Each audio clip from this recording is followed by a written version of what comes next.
I bought all that I needed. আমি কিনেছিলাম আমার যা প্রয়োজন ছিল সবকিছু। And all the luxuries that I wanted. এবং ওই সকল বিলাসিতা যেটা আমি চেয়েছিলাম। So luxuries মানে হচ্ছে বিলাসিতা, এটা আমরা সবাই জানি। And এখানে যে বলা হচ্ছে bought, এই bought মানে হচ্ছে যে buy এর past form, buy মানে কিনা and bought মানে হচ্ছে কিনেছিলাম।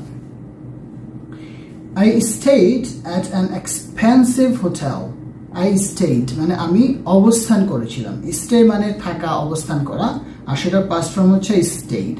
সো আপনি যখন কোনো হোটেলে অবস্থান করেন সেখানে কিন্তু মানে লিভ শব্দটা ব্যবহার হয় না, হোটেলের সাথে অ্যাপ্রোপ্রিয়েট যেই শব্দটা সেটা হচ্ছে স্টে। কারণ কোনো হোটেলে আপনি কিন্তু একদম পার্মানেন্টলি থাকেন না, আপনি এখানে কিছু দিনের জন্য অবস্থান করেন অথবা টেম্পোরারিলি অবস্থান করেন, সেজন্য ওই জায়গাটার সাথে আসলে স্টে শব্দটা অ্যাপ্রোপ্রিয়েট।